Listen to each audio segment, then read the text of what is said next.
Good good afternoon, everyone. Thank you again for joining us. If you happen to not have access to the outside world of TV, we had a major event in our state last night. The Bucks are now the NBA championships champions after only 50 years. I'm sure a lot of us are moving a little slower than usual today, so I will try to talk slow. And what I mean by that is we're talking about a concept, employee stock ownership plans, ESOPs is what they're known by. And my goal today is to talk basically at a 10,000 foot view of this. There are two elements, two sides, if you will, of an employee stock ownership plan.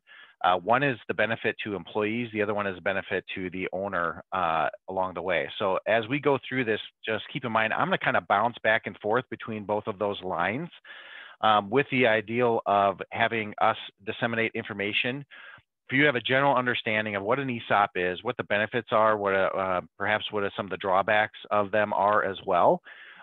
Because these have become really, really popular here the last number of years. There are some great resources in town that have executed many very successful ESOPs in the last decade plus. And I would say this is a definite trend we're seeing in the transition and succession area is the utilization of ESOPs for many, many different reasons. Again, and I will touch along those along the way. Just to remind you, we really appreciate you showing up here every third Wednesday. The title of our webinars is Winning on Wednesdays, and we hope that we're providing winning content to you. And that's certainly been serviced through our numbers. But I would invite you to invite others to join us along the way. And secondarily, if there are any other topics that you feel you would like more information on, please ask us, circulate that information back to us. And I think you're going to find us to be very open to that and responsive to that as well. Lastly, I'll talk about this in the end, but just to let you know, we have done these webinars now for a few months. And so there is content available on Wagner's website. I would encourage you to go into their website and we'll navigate you towards that at the end. But long story short, there's been a lot of great presentations. We have great response, and even yet we're watching people go back into that content some months later. So that tells us that we're kind of on the right track here. So with that, my name is Nathan Brinkman. I always like to just introduce a little bit of me. I am happily married for 20-something years. I didn't do the math quick enough here, but it's been more than 20. These are my 3 children. So I have 2 kids in college and one is a junior in high school, so pray for me. But so far, life is good. I've been doing this now for 26 years. And Triumph, we established just about 15 years ago with the whole purpose and intent of surrounding business owners with appropriate levels of service and content related to this idea of business succession and transition. But our niche focus is basically closely held businesses and help people that own and support those companies successfully navigate towards retirement. So let's talk about this idea of what is an ESOP and what does an ESOP do? So the acronym ESOP stands for Employee Stock Ownership Plan. And this is akin, or if you will, a derivative. It's an ERISA-based plan. So think of it similar to a 401k. And the reason I present that is that there is a lot of laws and rules. So this is not a do-it-yourself option in terms of a succession or transition or an exit out of a business. They are very detailed and focused, and there's a lot of ways to mess them up, and you don't want to do that because you're going to get yourself in hot water. But essentially what happens is we have an owner that is looking to sell, transition, get out of their business, and you have a group of employees that basically you think are good candidates for ownership. And you may say, well, geez, how would I know that? Well, you don't. And that's part of what we go through in the initial exercise is just to see what kind of interest the employees have and try to help them appreciate the value of employee ownership. I'll talk about that for just a second. The first ESOP I ever did is with a paving, landscaping, road construction company based out of the Milwaukee area. And when the owner was ready to sell, she had a distinct interest in making sure, A, the business continued, and B, she really cared for her employee ownership group, her employee group. And this started really with an experiment, and her first experiment was to the field to say, listen, I would like us to save $10,000 in things like shovels or maintenance of vehicles. And essentially put it out there as like, if we save $10,000, I'm going to put $5,000 into your Christmas cash bonuses. Well, guess what they did that year? Of course, they met the goal. And what happened was people were, they went back out to the job site, they picked up the shovels, they were more careful with the equipment, they were just more mindful. And so she used that as a way to catapult into this idea of presenting the ESOP to her employee group. But what happens is basically she set it up so that it was a win-win situation. So for her as a business owner, she wanted to solidify a gradual exit. In other words, she wanted to stay connected to the business. She certainly wanted to enjoy the growth of the business, but she also wanted the employees to benefit from that. So essentially what happened is she sold part of her shares to this ESOP.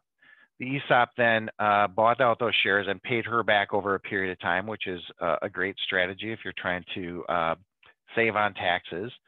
And the employees then had this ownership mentality. And with that, they had better retention. They certainly focused more on growth. But more importantly, they were kind of cutting the fat, if you will. Some of the things that were happening that maybe employees, because they didn't really care, they treated equipment and tools and such with the same attitude. Once they figured out, hey, I have something to win in this, it totally changed the culture of that organization. So ESOPs are funded in many ways. The most common way we see them funded is what we call leverage. How this works is the seller, the owner of the company, establishes a trust, and they sell shares to said trust. How does that happen? Well, typically it's either a loan, either by a financial institution like a bank, or the owner themselves. Most commonly, we see a combination of both. But this loan is then used to provide the cash, if you will, back to the owner. And then over a period of time, the owner can select to sell more shares or just sell those limited shares or kind of do whatever they want to do. Again, a common misunderstanding of ESOPs is that owners sell all of their shares at once. My personal experience is that commonly does not happen. In fact, most of them sell a minority owner of shares up front to kind of test the waters, if you will, of how this thing works. And once an owner has sold shares and employees now own shares, as that culture tries to gain steam and assuming, again, that the stock values go up, it tends to be a win-win for everyone. I like to tell owners in the beginning, particularly if they're not interested in selling the entire shares, is selling a smaller level of shares that they might get another bite at the apple, meaning that as employees feel this sense or culture of ownership, and as the growth of the company continues, retention increases, kind of the whole thing moves in the right direction, the value of those shares go up, which is great for employees that own it now. But it's also great for the seller because maybe they have an appreciated value again to sell to the trust again. And two is they have more confidence that the sale is going to go through. Leading to the next, I think, popularity of why ESOPs have really gained traction over a number of years here is, as a seller, if I sell to a handful of employees or maybe to an outside interest, but I kind of leave money on the table. In other words, I'm providing that loan. So I have a vested interest back into the business. Part of the things that keep us up at night as business owners is this thing going to continue. And so certainly having a healthy business, again, as a key step in this is you got to have a business organization that has profitability, is doing well, so that the longevity of this thing goes on and on and on. And again, that's part of the process is somebody's going to kind of look at your business and tell you the health of it and tell you whether or not it's good, you have eligibility for an ESOP, because you certainly don't want to do this and have it fall apart. So over a period of time, the loan is repaid, again, benefit to the owner. is that instead of getting a one lump sum, you get it over a period of time. The benefit to the employees are you get the ownership in the business, and you don't pay for it. It's essentially given to you via this trust. And in that, there is some great tax deferral that occurs. Commonly, this is funded via 401k. So to give you an example of that in town and outside of this, my brother works for a company. He's now been employed there for 23 years. That is an ESOP. And he is now a multimillionaire because his engineering firm started off small, and they've grown. And that's what they've seen in successful ESOPs is the employees stay engaged. Obviously, if I'm connected to this company, I have ownership in my 401k, I'm likely to stay longer.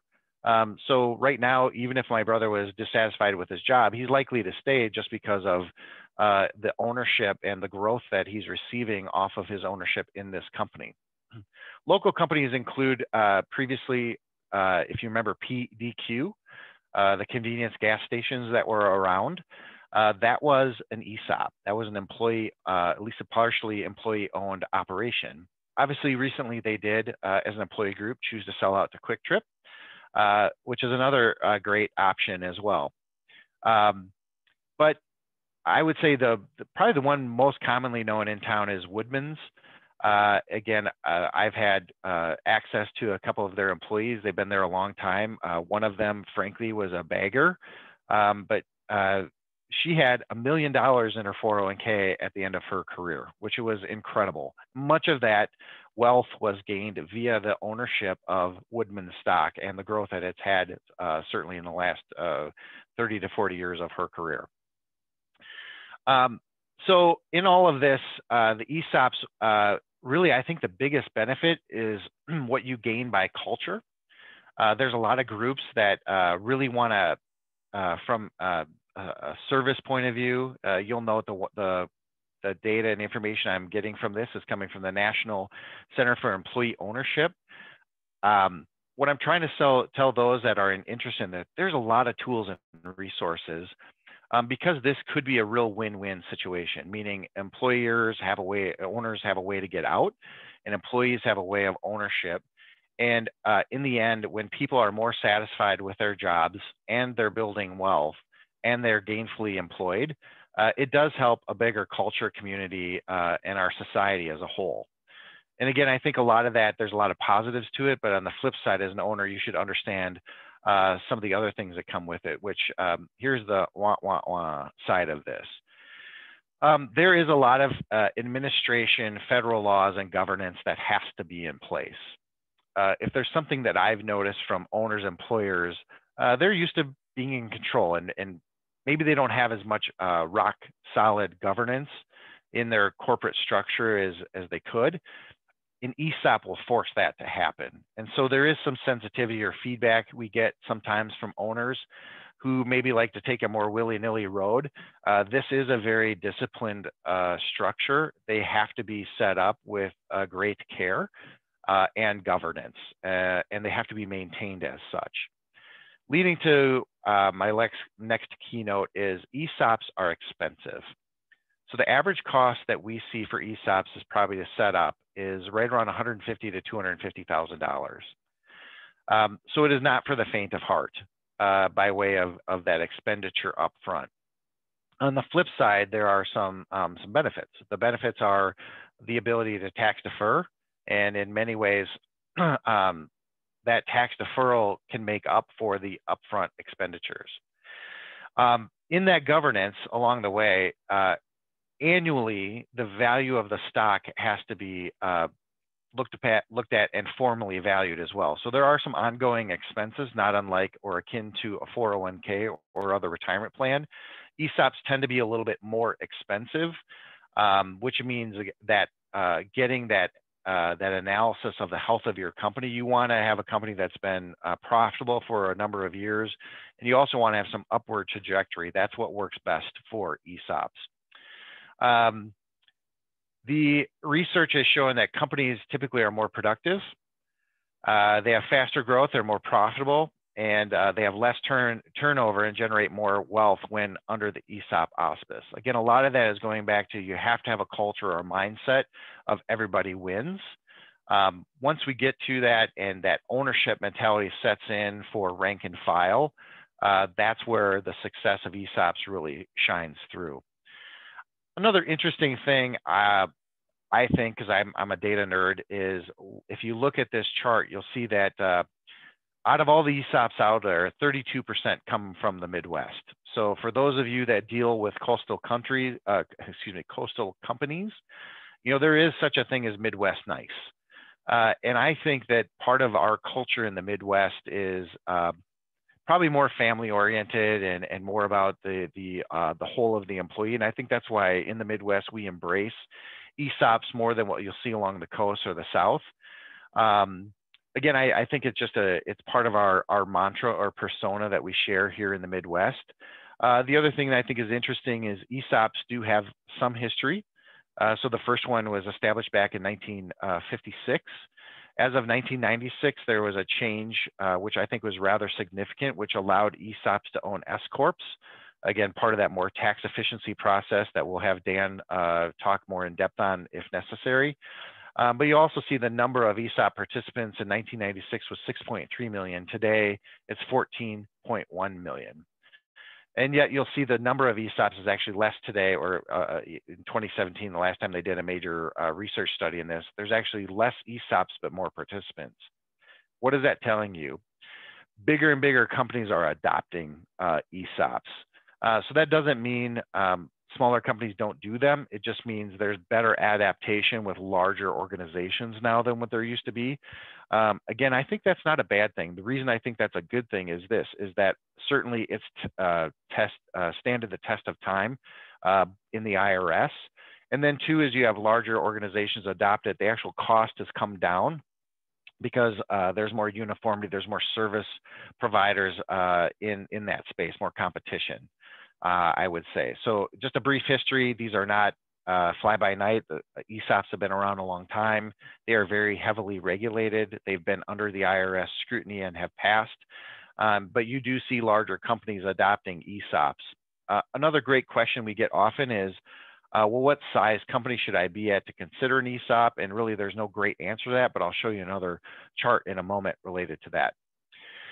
So just the real nuts and bolts of an ESOP.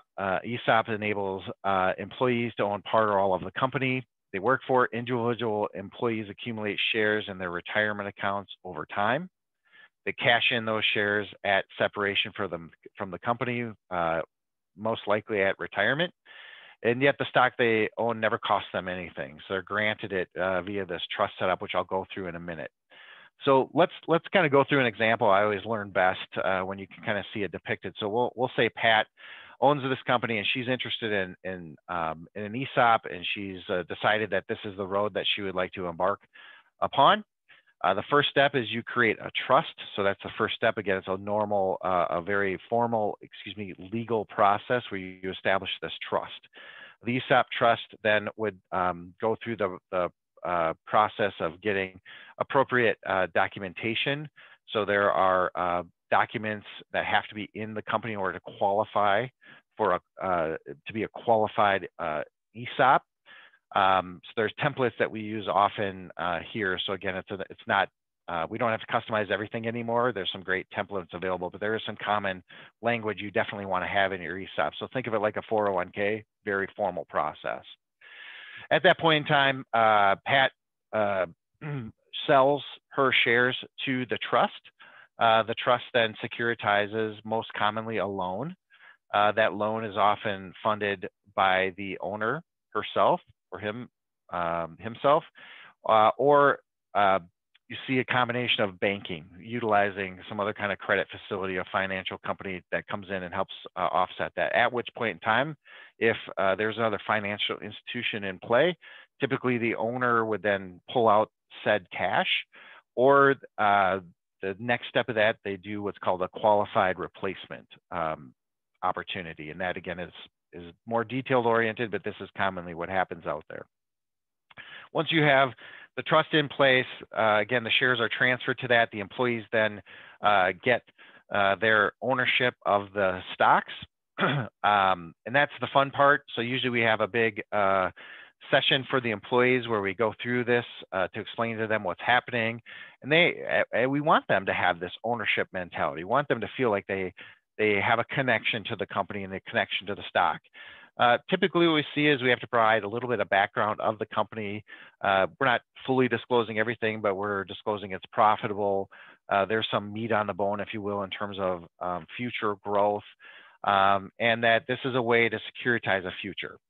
As that happens, these employees hopefully recruit other folks, or they certainly keep their other employees engaged.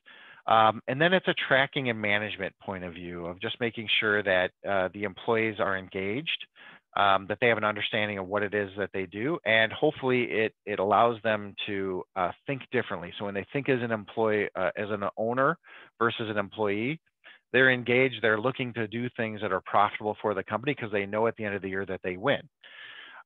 How this works generally is ESOPs are generally, the shares are transferred by level of salary. So the more you make, the more you get. The less you make, the less you get by way of shares. That's how they set these ESOPs up. There are some modifications, but generally that's how it's done, is based on salary. Salaries do not include bonuses, by the way. Generally, it is your basic salary that is used to determine the dissemination of shares when we go through this process. At the end, when employees retire or leave, they can cash out their shares. Pat may sell more shares along the way.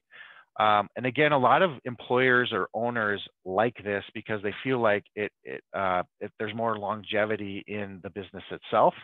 And two is typically most owners start with a minority ownership to the ESOP up front, but then they move to where they become minority owners along the way because they have that confidence and trust that this system, this process is working, and that the employees have a say in how the company is going.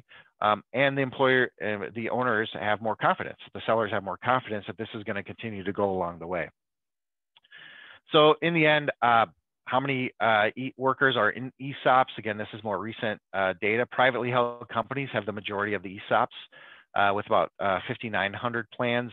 Public companies are about 638 plans, which gets us to about 6,500 total plans as of, I think, last year. Total participants is now 14 million, as we talked about previously. But I think it's interesting when you look at the value of what employees are getting has gone way up. Again, you're seeing profitable companies, you're seeing bit larger companies shifting towards this mindset. Again, think of it as an alternative to going public, or some of them are using kind of the both of, meaning having a public company, but also having the ESOP. So employees are winners in both. So it's a great technique, a capitalization that we've seen used by sellers often. So with that, we always like to be on time and allow you to enjoy the rest of your day, although it is a little bit cloudy out there. But just in summary, want you to know that Dan, Susan, and I, we have spent some time trying to create a product, if you will, a webinar series that allows us to share these ideas. Most of them we're doing, like today, a 10,000-foot view concept to just put it out there where we're seeing an interest. So today, obviously, I was in charge of the ESOP presentation. In just summary of that, basically we're seeing a lot of utilization of ESOPs. There's benefits to owners by way of preferred taxation, deferred taxation along the way. There's a big benefit to employees where no out-of-pocket to them, but they're able to accumulate shares of the company. And I think the biggest win really is the community. We see businesses, A, survive and maintain and thrive. B is you have employees where they have a place to go. They feel that sense of ownership, and generally they're going to stick around a community, and they're better employees because they're in it to win it as well. They know that if they work hard, if they make smart decisions, they're more efficient, more productive, that there's something in it for them. And again, I think that that's the unique thing about an ESOP. It can be a win-win situation. However, not every business is qualified to go into an ESOP. We do not, given the expense, typically you don't see them with really small companies. It's just too expensive to maintain. But beyond that, it is certainly an alternative that owners and sellers should seek, and at least take a quick peruse through that library to see if that's something that should be on your shelf. So again, I'll pause, answer any questions, encourage you to come back again in 3 weeks. And again, if there's content you're looking to hear, we'd love to provide it. So Kristen, I'll just open it up to you if we have any questions out there. Nathan, thank you so much for sharing your expertise on this topic. We certainly appreciate it. I don't have any open questions in the Q&A, so I would just encourage anybody, if anything comes up after the presentation, to please go ahead and reach out to Nathan. I'm sure he'd be happy to help you out. I'll be sending out an email either later today or tomorrow with the link to the recording and the slide deck from today, as well as the link to sign up for the next session, which I believe is August 11th. So thanks for joining us. And we hope don't miss August 11th, by the way. That is our roundtable. So Dan, Susan, and I are going to get together and just kind of talk about the status of business. And just to give you a heads up, none of us have a crystal ball to the future, but this fall is kind of lining up to be, it could be exciting times with potential changes in tax laws and many things to come in the upcoming year. So as an owner, you know, I would think that this is a great opportunity to kind of bend an ear into a roundtable, if you will, of us kind of just discussing the topics of the day, what we see happening. Again, we don't have a crystal ball to the future, but I think you're going to enjoy that session. Great. Thanks, Nathan, and thanks everybody for coming. We'll see you next time. Thank you.